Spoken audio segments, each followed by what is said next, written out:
Bene data nshuti z'umusaraba ndabasuhuje mu izina rya Yesu Kristo. Ngiye tugiye kuganira ijambo ry'Imana de Brice Kayitare. Reka dusenge. Mana, mu izina rya Yesu Kristo tugushimiye ineza yawe itarondoreka, tugushimiye kandi ubuntu n'imbabazi zawe bihora kuri twebwe. Duha amahirwe yo kuganira ijambo ry'Imana bene data, reka rigire umumaro mu bugingo bwacu kandi rirusheho kuduteza imbere mu by'ubuzima bw'umwuka, kandi rigira umumaro ku muntu wese ryumvise. Icyubahiro gikomeze guhabwa wowe wenyine, tubisabye twizeye mu izina rya Yesu Kristo, amen. Reka dusome ijambo ry'Imana dusanga mu gitabo cy'ibyahishuwe ibice 21. Ndasoma mpereye ku murongo wa mbere.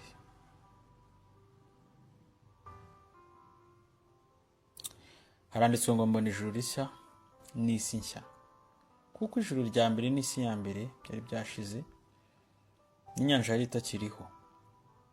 Mbona ururembo rwera Yerusalemu nshya rumanuka ruva mu ijuru ku Mana, rwiteguwe nk'uko umugeni arimbishirizwa umugabo we. Numva ijwi rirenga rivugiye kuri ya ntebe rivuga riti, dore ihema ry'Imana riri hamwe n'abantu, kandi izaturana nabo bazaba abantu bayo, kandi Imana ubwayo izabana nabo iba Imana yabo. Izanahagura amarira yose ku maso yabo, kandi urupfu ntiruzabaho ukundi, kandi umuborogo cyangwa gutaka cyangwa kuribwa ntibizabaho ukundi, kuko ibya mbere bizaba bishize. Iyicara kuri ya ntebe iravuga iti, dore byose ndabihindura bishya.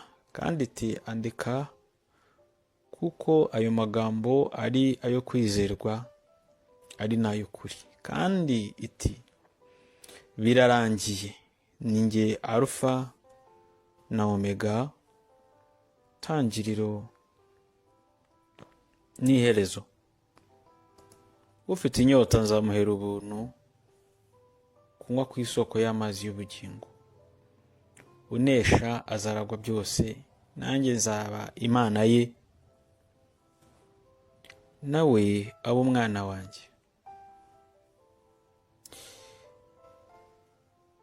Kera nigeze kumva indirimbo y'umuhanzi wo hambere ahangaha, yaranitahiye, Imana imuri gukora idashira. Umusaza mwita nawe Augustin yaririmbye ngo, ese ko bucya bukira amaherezo azaba yahe? Tugiye kuganira ku ijambo ryitwa iherezo.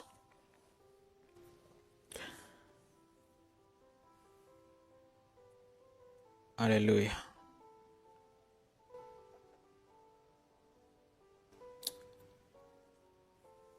Umwanditsi ukomeye w'Umushinwa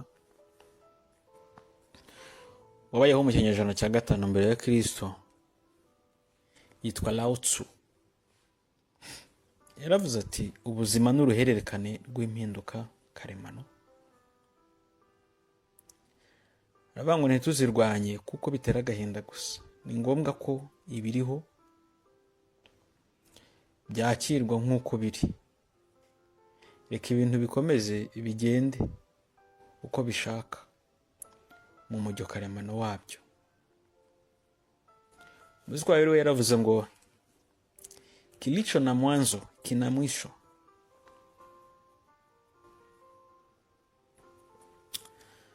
Buriya reka tuvuge ngo ikiriho ni uko iyo umuntu atangiye ubuzima bw'urugendo rwa hano ku isi, uko byagenda kose aranarusoza.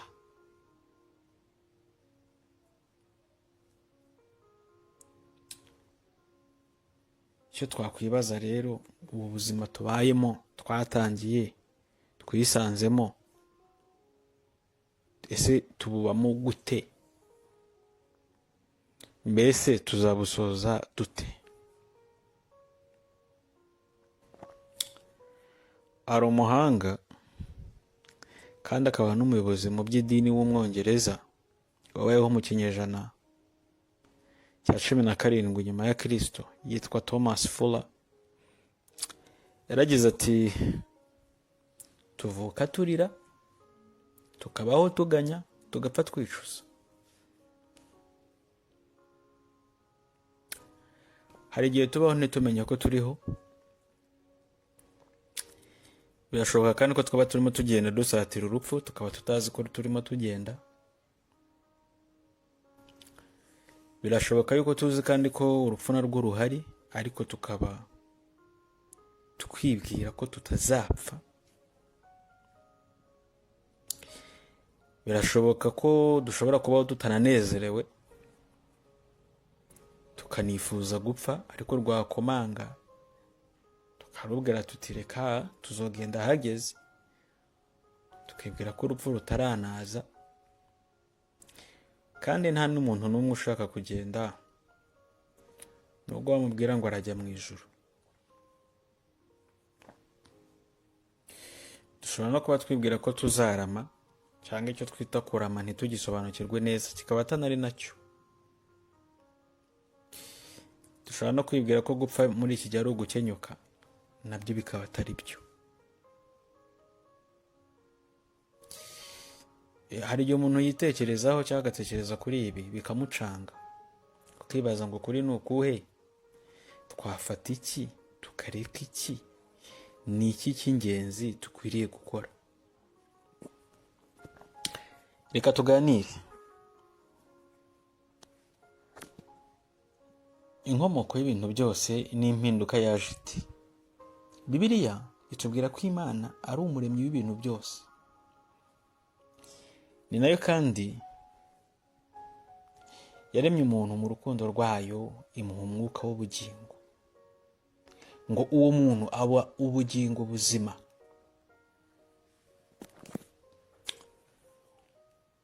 uyu muntu yaremwe mu ishusho y'Imana, asa nayo mu mwuzuro wayo. Imana imugenera ibimukwiye byose, imuha n'amabwiriza agenderaho. bitewe n'umugambi mubisha w'umwanzi rero, ngo uyu muntu yaje kuyananirwa. ibi biza gutuma umuntu akora icyaha gikomeye cyane, ari cyo cyaha cyo kutumvira Imana. iki rero cyatumye atakaza ikintu icyo ari cyo cyose yari afite cyiza, cy'ubudahangarwa, cy'icyubahiro.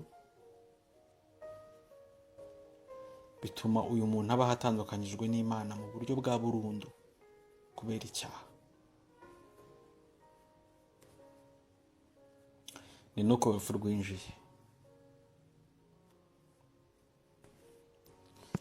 nibwo abantu batangiye gupfa, ndetse icyaha gituma abantu bakomeza gutiza umurindi urupfu kugeza na n'ubu.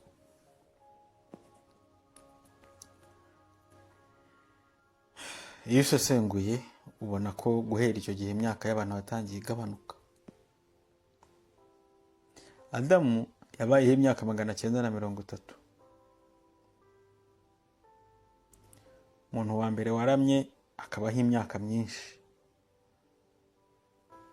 ni umuhungu wa Enoki yitwa Metusela, niwe se wa Nowa, yabayeho imyaka 969. imyaka yaragabanutse kurushaho.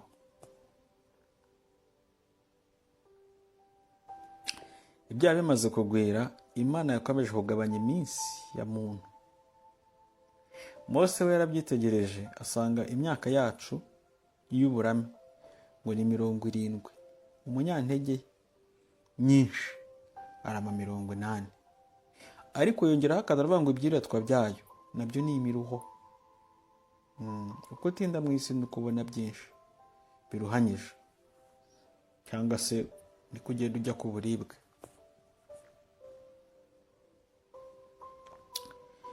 icyo gihe niyo mpamvu yateruye isengesho riri muri Zaburi ya 90 mu murongo wa 10 n'uwa 12. aravuga ngo twigishe kubara iminsi yacu mu buryo butuma dutunga imitima y'ubwenge. wari uzi ko iminsi dufite hano ku isi atari myinshi, ko nawe wayibarira?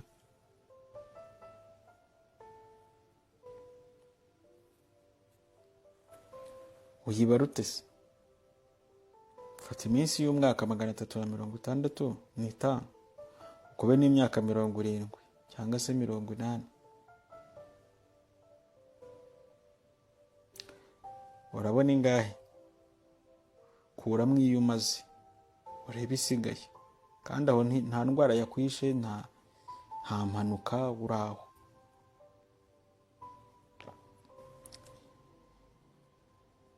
muri iki gihe bavuga ko esperance de vie cyangwa se iminsi yo kubaho, icyizere cyo kubaho cyiyongereye. igihugu gifite iminsi myinshi, umuntu abaho imyaka myinshi cyane kurusha abandi ni muri Hong Kong. umuntu abaho imyaka 85, kurikirwa n'Ubuyapani ndetse na Korea y'Amajyepfo, imyaka 84. mbese iwacu mu Rwanda turi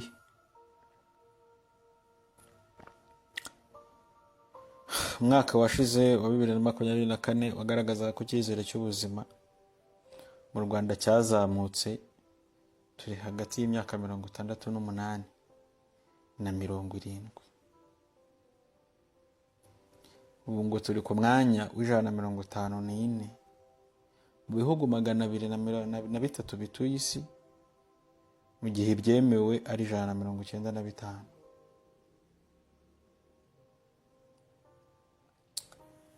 ntabwo byoroshye, turimo turagenda. nakubwiye ngo bari iminsi yawe yo kubaho, nta banga ririmo. ufashe imyaka 70 mu Rwanda twemerewe, ugakuba n'iminsi 365, urabona iminsi 25,520. nakubwiye ngo ukore iyo umaze, usigaranye ingahe se? kandi uyu munsi uraryama, ejo buzacya havuyeho umwe. nakubwiye ngo turi kuvuga urupfu rw'ikirago, nta kindi kintu cyakwishe usibye gusa uburibwe n'umuruho n'umubabaro. ariko nushaka kuba unuzura umwuka wera wiyaturiraho kudapfa, ruri hose, ko umunyarwanda yise umwana we. none turi kuva he? turajya he? ubwo bimeze bityo dukora iki? umubiri wo uragenda byanze bikunze, haba hari intambara yaba ntayiriho, haba hari ibikwica nta biriho, waba warwaye utarwaye, turi mu rugendo.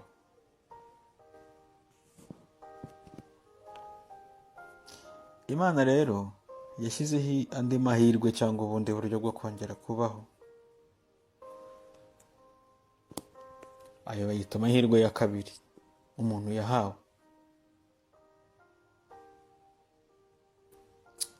ibi yabikoze kubera urukundo rwayo rwinshi. yaravuze iti ni ngombwa ko uyu muntu tugumana kuko namuremye mukunzi, ariko kuko yacumuye kandi nkaba ntabana n'ibyaha, kuko Imana iba mu mahame yayo, reka muhe impano iruta izindi. Imana itanga Yesu Kristo, ari we wenyine ukuraho ibyaha by'abantu. niwe soko y'agakiza, akaba umuhuza w'Imana n'abantu. Yohana 3:16 havuga ngo kuko Imana yakunze abari mu isi cyane byatumye itanga umwana we w'ikinege, kugira ngo umwizera wese ahabwe ubugingo buhoraho. ntarimbuke. 17 aravuga ngo kuko Imana itatumye umwana wawe mu isi kugira ngo icire abari mu isi witeka, ahubwo yabikoreye kugira ngo abari mu isi bose bazakizwe nawe. uyu rero niwe waje mu isi azaje mu bantu, aje kubacungura no kubahesha ubugingo. Bibiliya yavuze ngo dore ihema ry'Imana riri hamwe n'abantu kandi izaturana nabo bazaba abantu bayo, kandi Imana izabana nabo ibe Imana yabo. Haleluya, Imana ishimwe. Mu bo Yesu yazaniye ubugingo nawe urimo, numwizera. Yesu we yivuga mu bindi bintu byamuzanye, kandi ibi nawe ni amahirwe kuri wowe mu gihe ukiri mu isi. Muri Yesaya ibice 61 umurongo wa 1 kugera kwa 5 yaje kubwiriza ubutumwa bwiza bw'imbabazi. Inshuti yanjye, amaraso yonyine ya Yesu Kristo niyo akiza ibyaha by'abantu, nubwo byaba bitukutukura arabyeza. Afite imbaraga zo gukuraho icyaha cy'umuntu uwo ari we wese. Ibyo ni ubutumwa bwiza yivugiye, uwo murimo yarawudusigiye. Turacyakubwira ngo wakire imbabazi zituruka ku Mana zinyuze mu gucungurwa kw'abantu bacunguwe n'umucunguzi ari we Yesu Kristo. Cya kabiri cyazanye Kristo ni ukuvura abafite imvune zo mu mutima. Hari ibintu umuntu agendana mu mutima, bya bindi ubitse wowe umuntu atamenya, utabasha no kugira ubu n'umubibwira. Yesu arazishoboye, niwe ubasha kukuruhura uyu mubabaro ugenda nawe ibihe byose, kuko yitaye kuri wowe. Cya gatatu cyazanye Kristo ni ukubohora impuhwe. Hari ibintu byakwiziringiyeho nawe utabasha kwikuraho nubwo wakora iki. Yesu arabishoboye.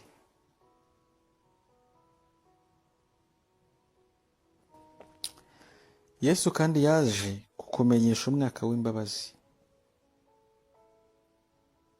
ngo wakire imbabazi no kubabarirwa bivuye mu ijuru.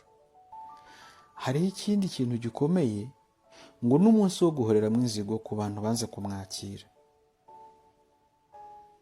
Kutakira Kristo ari we nzira n'ukuri n'ubugingo, kutita ku maraso ye, kutita ku rukundo rwe, ukabyirengagiza, ni ikintu kizasozwa no guhishurwa k'umujinya w'Imana n'inzigo, kandi abamwanze nta yandi makiriro bafite usibye kurimbuka. Ahangaha rero Yesu yatanze amakuru yose. Haravuga ngo umuntu utazamwakira nta yindi nzira, nta n'ubundi bukingo usibye gucirwaho iteka no kujugunywa mu nyanja yaka umuriro n'amazuku. Ikindi cyazanye Yesu Kristo ni uguhoza abarira bose. Haleluya, nimukomere. Umubabaro ujya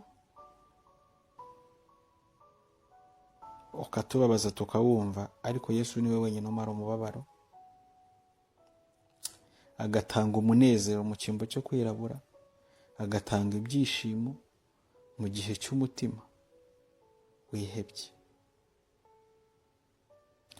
None ko wowe ukiriho nanjye nkaba nkiriho, dukwiriye kubaho dute? Turasabwa gukora iki?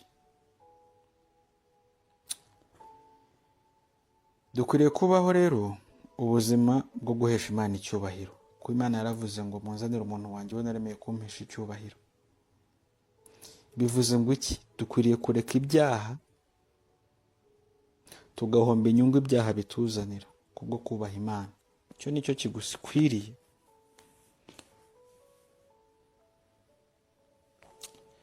Umuntu akiri mu isi, ngewe nawe tukiri mu isi, dufite inshingano n'ubundi zitureba z'ibyo dukora, yaba ari ku muryango, yaba ari no ku gihugu, ndetse no ku isi muri rusange. Tumenye kuzikora neza kandi tuzuzuze. Dukwiye kumenya kandi impano dufite, tukazikoresha neza mu nyungu rusange, ariko kandi zikagira n'umumaro mu kwagura ubwami bw'Imana. dukwiye kubaho dufite ibyiringiro bizima bituruka muri Kristo. Niba koko turi muri Kristo kandi nawe akaba ari muri twebwe, tuzagira iherezo ryiza. Dukomeze kumwizera, turwana iyo ntambara nyine yo kumwizera, hanyuma no kuba ibyitegererezo mu bandi, azadutsindira. Dukomeze tuneshereze muri we urupfu rwa kabiri. Kandi kubera ko ibyo byose ni ubuntu, twebwe tumwemere, tumwakire, tumwemerere gusa. Abakiranutsi bazakirwa nk'abageni, kuko ururembo rwarateguwe, umugeni yararimbishijwe. Aho tujya hararimbishijwe, ni mu munezero, ni mu birori bidashira.